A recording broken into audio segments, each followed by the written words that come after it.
Pada kesempatan kali ini, kita akan membahas terkait OWASP atau Open Web Application Security Project, yang merupakan komunitas terbuka yang didedikasikan untuk memungkinkan organisasi memahami, mengembangkan, memperoleh, mengoperasikan, dan memelihara aplikasi yang dapat dipercaya dari aspek keamanan. OWASP Top 10 merupakan sebuah panduan bagi para developers dan security team tentang kelemahan-kelemahan pada web apps yang mudah diserang dan harus segera disiasati.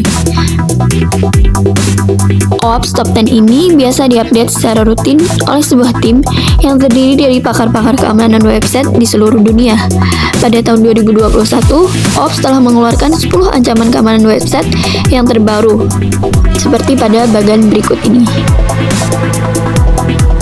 Video kali ini akan membahas mengenai server-side request forgery yang menduduki urutan ke-10 pada OWASP Top 10 2021.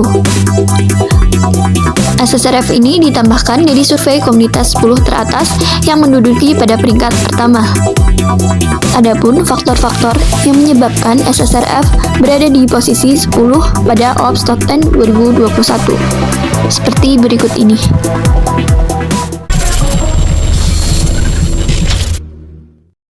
Jadi sebelumnya kita harus mengetahui apa itu SSRF. Menurut OWASP, SSRF atau Server Side Request Forgery merupakan serangan yang menyalahgunakan aplikasi untuk berinteraksi di jaringan internal, eksternal, ataupun dengan mesin itu sendiri. Salah satu yang menyebabkan adanya serangan ini yaitu adanya kesalahan penanganan dalam URL. Misalnya saja pengguna memasukkan URL untuk menambahkan foto atau gambar pada aplikasi tersebut. Pada Common Weakness Enumeration atau CWE nomor 918, SSRF ini terjadi ketika sebuah web aplikasi mengirim sebuah permintaan kepada web server, kemudian web server tersebut mengambil kembali permintaan tersebut. Bagaimanapun, web server tidak dapat memastikan bahwa permintaan tersebut dikirim ke tujuan yang sesuai. Dengan kata lain, kawan ini dapat menerima URL yang berbahaya untuk mendapatkan aplikasi server dalam membuat HTTP domain yang berbahaya. SSRF merupakan salah satu server-side attack yang powerful. Oleh karena itu, dengan SSRF attacker bisa melakukan berbagai macam hal seperti melakukan lokal atau remote port scan, membaca lokal file, berinteraksi dengan aplikasi, service, atau jaringan internal, memanfaatkan berbagai macam aplikasi service di jaringan internet, dan membaca metadata code, serta Reflected XSS atau CSRF. Skenario yang akan kami praktekkan yaitu mengenai importing data melalui URL, di mana penyerang dapat memanipulasi URL ketika melakukan manipulasi request dikirim ke server. Lalu, server mengambil code yang termanipulasi tersebut dan akan mencoba untuk membaca data dari URL yang termanipulasi. Dengan memilih target URL, penyerang akan dapat membaca data dari layanan yang secara tidak langsung terlihat pada internet.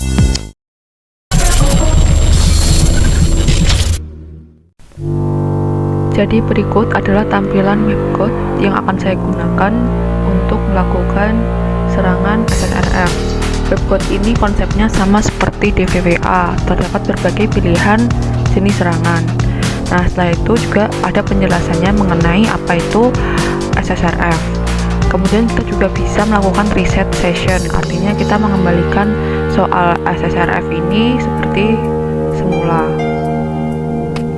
Di sini terdapat konsep, tujuan, dan bagaimana SSRF bekerja. Setelah itu juga terdapat referensi video untuk dipelajari. Kemudian selanjutnya kita menuju ke serangan yang pertama.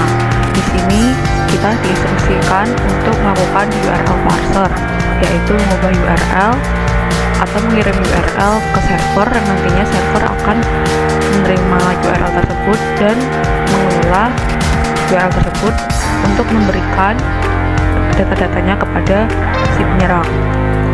Pertama kita inspect elemen dulu pada tulisan strategis. Setelah itu menuju ke bagian inspect. Setelah itu kita ke tempat network. Ini konsepnya sama seperti menggunakan Book Suite. Nah, setelah itu terdapat tulisan test 1. atau soal yang pertama, kita klik.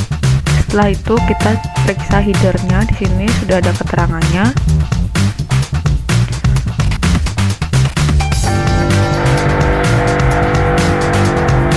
Setelah itu kita lihat bagian request, terdapat tulisan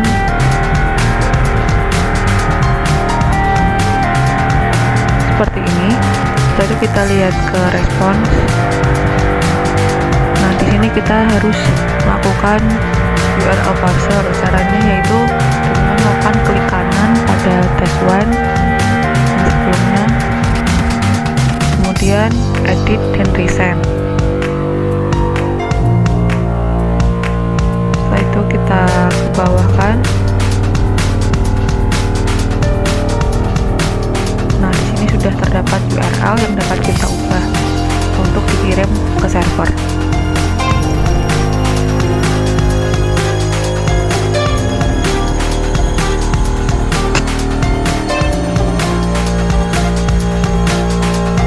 Setelah itu kita kirim URL ini dengan cara mengaktifkan lagi internet yang berjalan, kemudian kita mengirim URL kita dan kita matikan. Setelah itu kita lihat hasilnya. Di respons terlihat URL DSLF dan di bawahnya sudah terdapat output atau data-data yang dihasilkan dari server tersebut.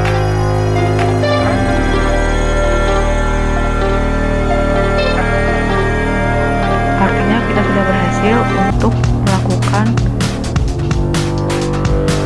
penyerangan pada server.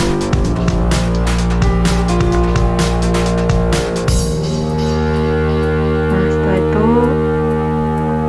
kita melakukan serangan yang kedua.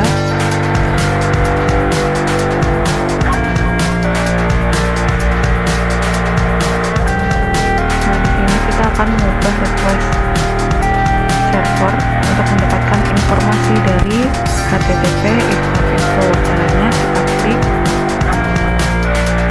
kemudian kita lakukan inspect seperti sebelumnya. Setelah itu kita langsung lanjutkan ke bagian network.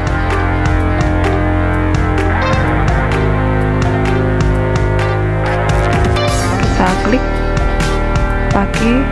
Setelah itu kita matikan jika sudah keluar task 2 atau tugas yang kedua. Ini kita bisa lihat informasi mengenai header yang ada di web tersebut.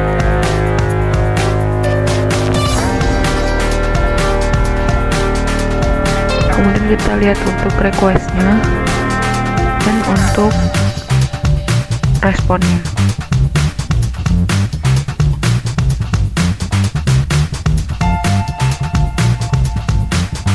Nah, terlihat untuk outputnya masih sedikit di sini.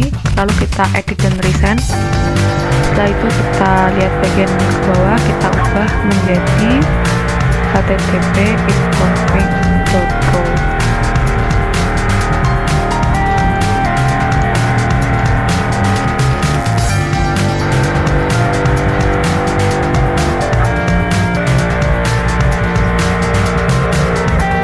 Setelah sesuai, kemudian kita kirimkan dengan cara mengaktifkan internet, kemudian mengirim URL-nya, kemudian kita matikan lagi. Setelah itu kita lihat hasil responnya.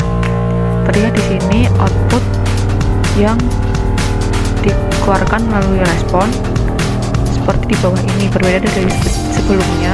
Di sini banyak output atau data yang dikeluarkan dari server tersebut. Banyak sekali informasi yang dapat kita lihat dari sini. Selain itu di sini juga ada cara untuk mengatasinya dari SSRF dan referensi. SSRF Protection.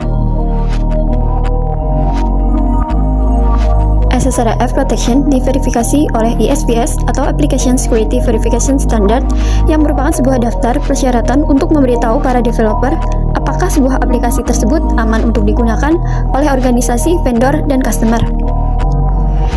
Terdapat 3 level yang mereka bahas, yaitu Opportunistic Level untuk software umum, Standard Level untuk aplikasi yang mengandung data sensitif, dan Advanced Level untuk aplikasi-aplikasi seperti aplikasi rumah sakit, software dan aplikasi bank, website, dan software pemerintah, serta sejenisnya.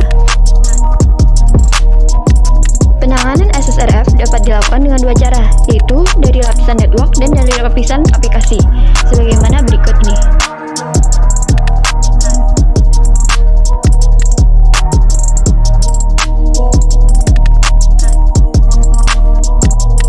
Terdapat tambahan penanganan yang dapat dilakukan, yaitu jangan menyebarkan layanan terkait keamanan lainnya di sistem depan, misalnya di OpenID.